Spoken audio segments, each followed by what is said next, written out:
welcome to Bello Uncinetto. I'm Christina, and I'm so glad that you're here with me today. If you're new, welcome in. If you're returning, welcome back. No matter how long you've been here, I always appreciate your time. Forgive me if my voice is crackly. Um, Someone today was mowing their yard. We're doing something, and whatever was in the air has got me not feeling very well. My stomach is not well. My throat is not well. It's scratchy. Um, I don't feel well. And it came on like this afternoon. It wasn't like an all day thing. I woke up fine. Yesterday was fine. Well, yesterday wasn't fine, but physically I was fine. Anyway, maybe I'll get into that another time. But anyway, I just forgive me if things are not well. And hopefully the sound is okay. Last week, I did have some people tell me that the sound in one of my videos was not okay. So I've checked my mic. Everything seems to be okay. But if it's not, please let me know. I can make other adjustments, other things that I can do. But I don't know unless you tell me. Okay? So today, I wanted to share something with you, but it's not going to be like a regular video that I've normally done like this. It was kind of a follow-up video, okay? So I did for my birthday week this coloring book, right? I did this coloring book and I did a whole giveaway. I did a whole um, thing where I gave you letters and you had to unscramble the word or phrase, blah, blah, blah. And one of the things that I did in here, I tried to tie um, the pages in this book with places I've already been in Sicily. So I was able to do that for almost all the pages in this book, which was really cool. But one of the pages that I colored was about something specific, and I could talk to you about it, and I could show you a video of the place that I had been, but I didn't actually do anything about this particular picture. Well, over spring break, I got to do just that, which I thought was really cool. Because this kind of piqued my interest, and I knew that the place existed, but I just hadn't had a chance to go. But because we had a break and my daughter had a pet sitting job that took us closer to where this was, I was like, well, let's do it, right? So we did.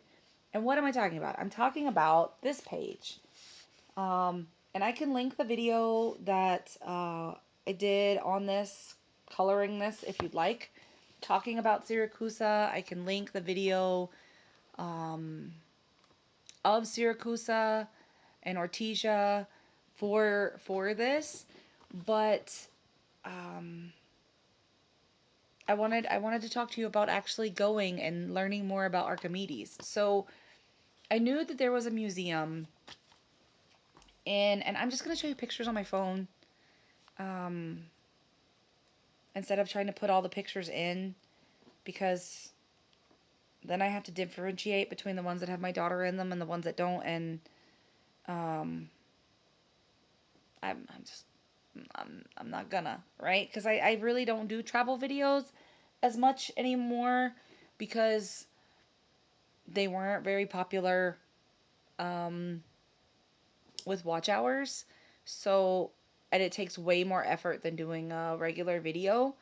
So if I'm gonna put forth the effort and like 10 people are gonna watch it, then I'll do things that you guys want to see, right? I'll do yarn, which I love it. Don't get me wrong, I have tons of it. I love yarn, but I'll just go and enjoy the travel myself. Anyway, that's not the point of this. Okay, so I did show in the video. I linked one of the museums, but I started researching, and there was actually more than one. So the one that I showed you was in Ortesia, and it was more of a history type museum where it talked about how Leonardo da Vinci actually found Archimedes' papers and things, and how he went through the designs and created them and tested them and all of that. But then I was doing more research and found this place. This is in Syracuse, and it is a techno park. And what that means is you actually have hands on experience. This is outside, and you go in and you watch a little video about Archimedes. It is in Italian, but there are words across the screen in English. Um, the people there were absolutely lovely. They, I can't say enough nice things about this place. So if you ever find yourself, hold please. Okay, sorry. The cat came in. The door just swung open, and I was like, "Was that my daughter?" No, it was the cat. So if you ever find yourself in Sicily and you want to learn more about Archimedes, definitely go here. If you have kids with you, I mean, even if you don't have kids with you, it's still great. But if you have kids with you, it's really great hands-on experience. They're wonderful with children. Um, and sometimes people aren't.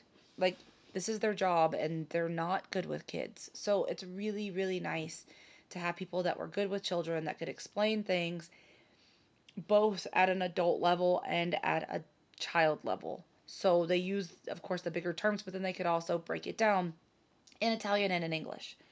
So that was really lovely. But so you have the video, and then you have some displays like this where they're showing you um, some of the tools and how some of the things work, like why some of the things that Archimedes did improved upon things that already existed. Okay, and so there were four little areas of that, and you could try them and do hands on things. Um, so, for example, this one, like this was already, of course, in existence, right? But Archimedes kind of added the weights and the double wheels. They said, like, think of like a bicycle and how much easier it is to lift these things than it would be with just this. Like, you get more power with the two. So they went through all of those kinds of things, and kind of the idea behind the burning mirror, which is the picture that you saw here. Um, this one, right?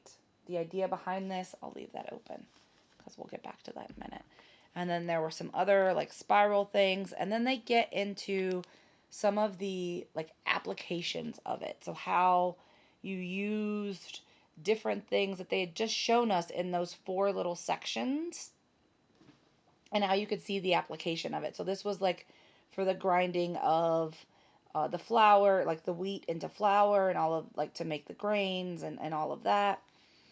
Um, then they got into some of the weapons, which is kind of what Archimedes is more known for today. I mean, there may have been other things that he did, but those may have been lost to time.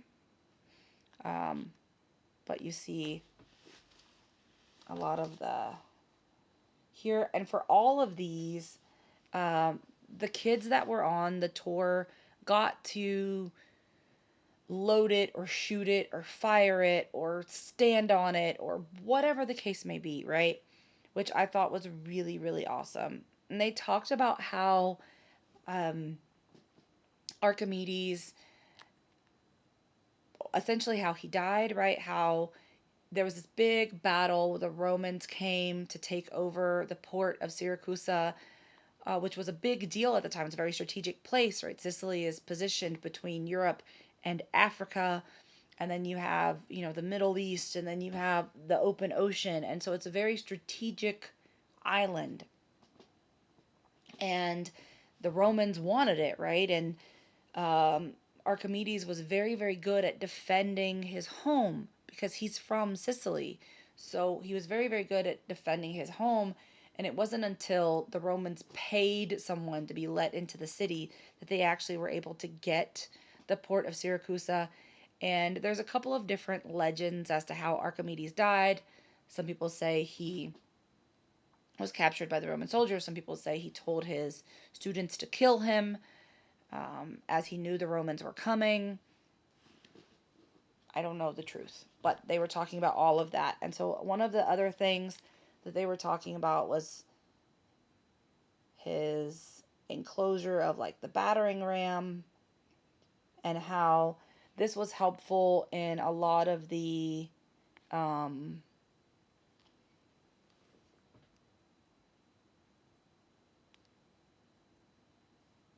um, battles, because the Romans had these big towers that they would stand in, and people would roll them, and you couldn't do anything, right? So you would have to try to knock them down. And this, you could house people in it and protect them, kind of like the Romans were protecting themselves in their big towers, and knock the towers down, among other things, right? And so there's some pictures of the children in it. And then this one, where you could actually load the arrows in, and for the purposes of um, the demonstration, she didn't load them in every section. She just loaded them in the bottom section. But then the kids got to go up there and load it. So, well, I don't want to show you my kid or other people's children. But then this was another one that she showed you, or showed us. And like I said, with every single one of these, there were hands-on applications. And I thought that was so, so wonderful, um, to not only have the information, but to have the application. Because with any child, but my daughter specifically, doing is important. So I can talk to her about the thing, but if I don't show her the thing, if I don't say, okay, this is what we're going to do, da da da da da, but show it along the way, I might as well not say anything at all. Unless it's something she's done repeatedly, and even then I may have to like repeat myself ad nauseum. But um, this is, right, another one of his creations, where you could shoot, so the ball actually would go in the middle. My finger. The ball would actually go in the middle. They had it there just for so to keep it there, but the ball would go in the middle, and you could slingshot it essentially through to get in there. So there was a little trigger to shoot. And then you could continuously load, because you were just putting in new things and pulling the trigger and pulling the trigger and pulling the trigger. So I thought that was really cool. And then, of course, the catapult. And so with the catapult, she was sharing how Archimedes made it so that anyone could defend the city, right? Men, women, children, didn't matter. It was just about counterbalancing the weights. And you could listen to the sound, and the sound would tell you the distance. So the further away they were, the higher pitched you wanted the sound. The closer they were, the lower pitched you wanted the sound, to be able to hit your target, right? You didn't have to have aim necessarily. You just had to be able to listen. I thought that was pretty cool. Um, and then we got into some of the things like the clock, right? The hydrostatic things. So you have the screw, right, that would get you the water, to carry the water up. So we have all the little signs. right? That would tell you what it is. Um, and then this was, oh, there's a kid there. Okay. So this was the clock, and it was talking about how you would have to take the water from this section here and put it back in at the end of the day, but it was a 12-hour day. So I don't think that I can. I'm trying to block the kid. So you had the two things. The back one is where the water would sit, and then it would go through and turn that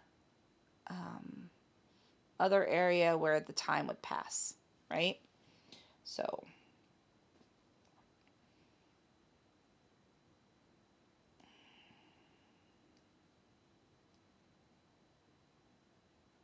and then this was the one where you would pull the water up, right? And the idea of pulling the water up was not new, but Archimedes did find the angle, right? So having that 30-degree angle was important for continuous pulling of the water. So it wasn't too much effort, but it also got enough water to be helpful. And this was the one, this was really cool where they were talking about the legend of the crown for the king. So someone gave the king a golden crown, and Archimedes wanted, the king went to Archimedes and said, I need to know if this is real gold or not. Well, I mean, Archimedes didn't know. So he did a series of tests of like, this metal is this metal displaces the water because it was the same weight, right? So he took the weight of silver and the weight of gold, and then he weighed the crown, and the crown was somewhere in between the weight of silver and gold if you took the total weight of the crown. So then he was able to tell the king that the king was cheated. It was not a completely gold crown, because if it was completely gold crown, it would have weighed the same as the amount of gold that was supposed to be in the crown, right? The total weight of the crown was this. If you weighed gold in that quantity, the weight is the same. So it should be equal. And it wasn't, right? So that was that experiment. Um,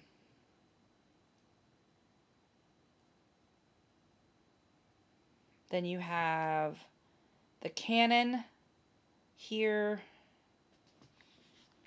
This, you would put the water in, and the water would get to a certain temperature, which would then set off a set of reactions, which would fire the cannon, right? And then we get to this, right? The burning mirrors. So we were actually really, really lucky in the fact that it was super sunny outside. Um, and I'm going to go. So this is block out everyone's face. So this was kind of the idea of the mirror. You just have this surface, and then you have the greatest point here, and then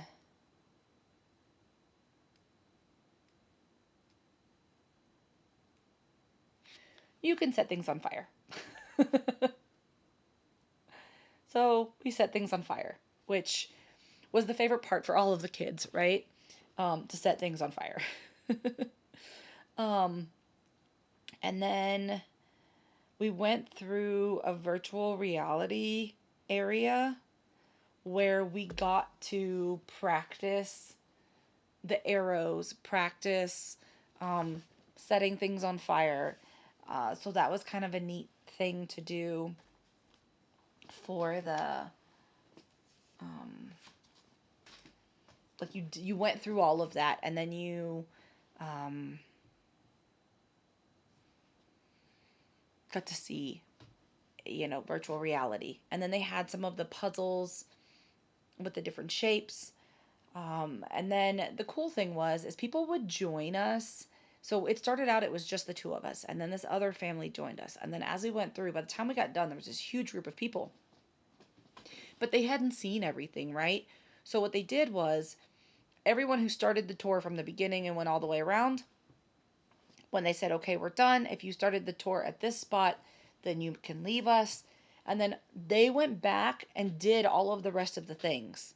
So they could, as people were coming, be in a continuous loop of people, right? Which I thought was like, wow, you have to repeat yourself that many times in a row. But I mean, that's part of their job. And the other thing that I learned is this techno park is the work of one man who spent over 30 years building and creating all of these things so that Archimedes information could continue to live on, and his daughter still make sure that the park is running and all of that. So I thought that was really special, that something like this is just, it's literally the work of one person, right? He built this and then worked really, really hard to keep it going.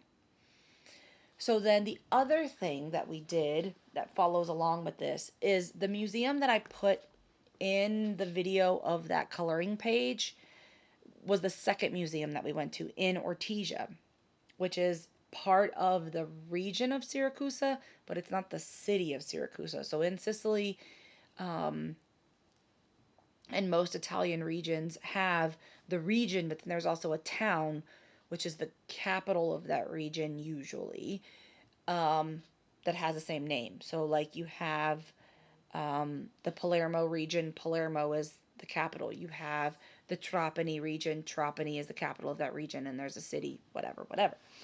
Um, so, in the town of Syracuse was the Techno Park Museum.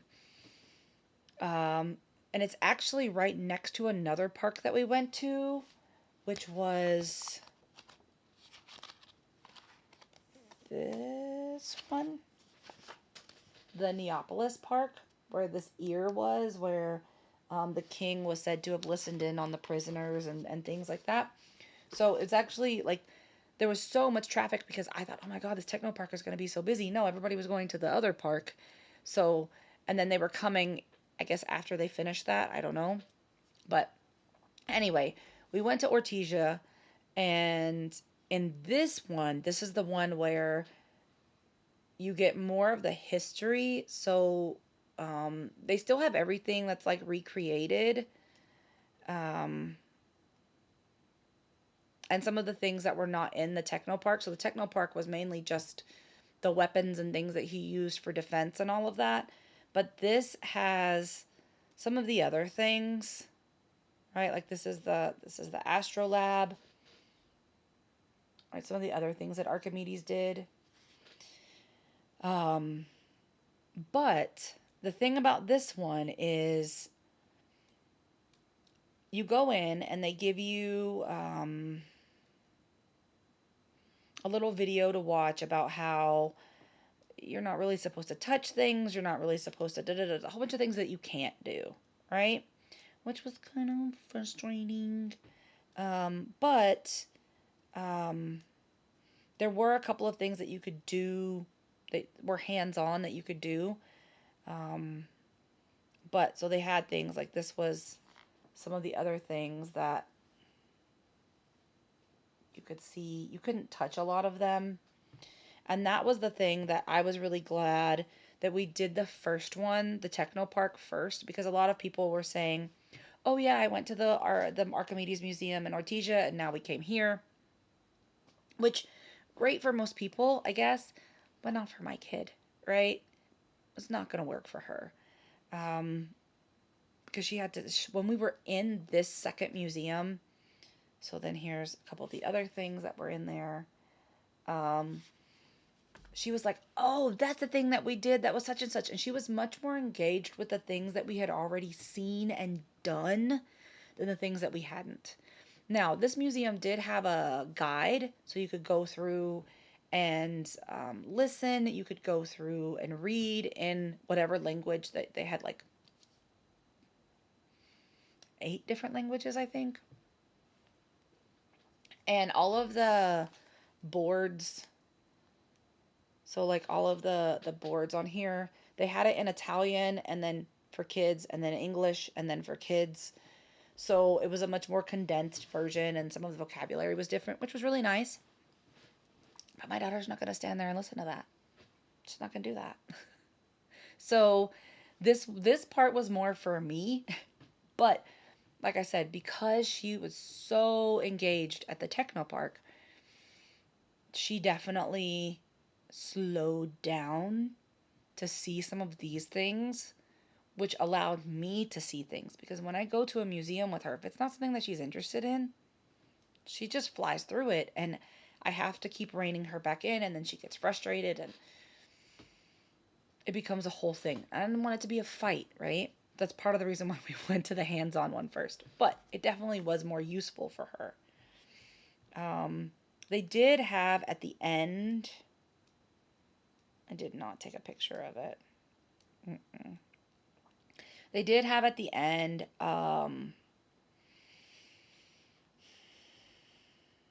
interactive section, but there weren't a lot of the things that were in the museum in the interactive section. So, I don't know. I did also want to share as we walked around, I saw some macrame and some crochet in the wild. These are handmade by the store owner. Um, and then we also saw this cute cat on top of a car. So anyway, I just thought that I would share that with you. Um, some fun things that we did, some cool places that we went, and it tied into something I had already shown you. So I hope you enjoyed, and until I see you again, be well, be safe, and be the change you wish to see in the world, everyone. Ciao bella!